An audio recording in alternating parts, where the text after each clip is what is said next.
This is question 4 from section 1 of the 2016 TSA paper. In this question we're asked which of the options can be drawn as a conclusion from the passage. So let's look at the passage. The first three sentences are about what other people say. So it says, there's been a growing number of calls to phase out small coins. A single penny is almost useless for purchasing items by itself. It would be simpler if prices were rounded to nearest 5 pence, and that would reduce the amount of small change carried. And then the writer says but. So these first sentences have been about what other people say and the writer's responding.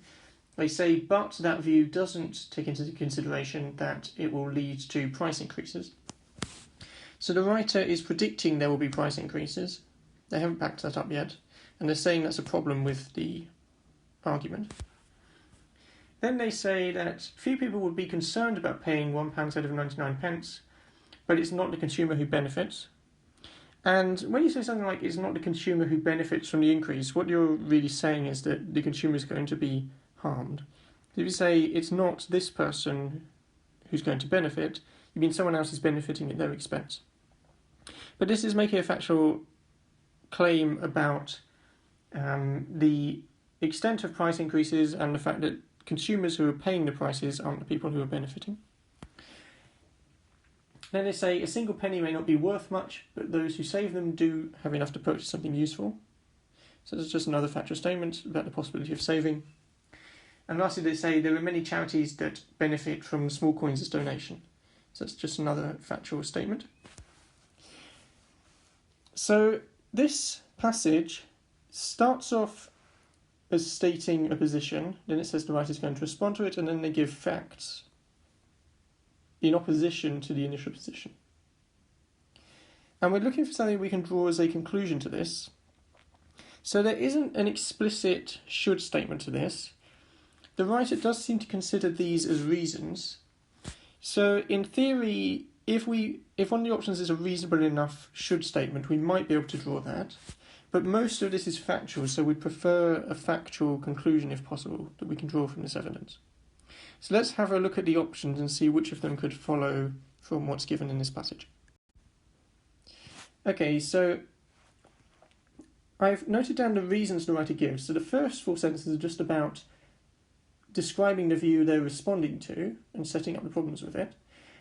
And we're unlikely to have to draw a conclusion from that because it's just setting up the writer's own argument. We could expect to draw a conclusion from what the writer is saying. And these are their reasons for the usefulness of small coins. And here are the options. I'll zoom in a second. We're going to compare these to the reasons. We're looking for something that doesn't go beyond the reasons, but instead follows from them. So first let's look at A. A says that small denomination coins should be donated to charity. Well, what the writer actually says is that many charities already benefit from them. And they give other uses for small coins as well. So saying they should be donated to charity is going beyond what the writer says. They only talk about the fact that most people, or some people, do already donate them to charity. So that's not going to be the answer. Let's look at B. B says that coins are an unimportant part of currency. So firstly, this is talking about coins in general, and that's definitely going beyond what the writer says because they're only talking about small denomination coins. And secondly, they don't talk about, well, the writer doesn't seem to think that coins are unimportant because they talk about the uses of them. So it's going beyond what's said in the argument. Next, the option C is people shouldn't worry about price increases if small coins are withdrawn. So again, this is a should statement. And again, the writer said that most people won't be concerned. But they do also say that consumers will be losing out. So they're not saying that consumers shouldn't worry, just that they probably won't, even if that's not good for them. So again, that goes beyond what the writer says. Okay, so let's make room for one of D and E to be in this column, and then the other one should hopefully be the answer. D says that people should be encouraged to save their small coins. This is very similar to A and C, and it's a should statement. And what the writer actually says is that people can save their small coins, and it can be used to buy useful things, but there are other things they can do with them as well. So this is going beyond what the writer says. So let's check E, and we hope it follows. E says that if small coins were withdrawn, then consumers and charities would lose out. Well, the writer is talking about what would happen if small coins were withdrawn.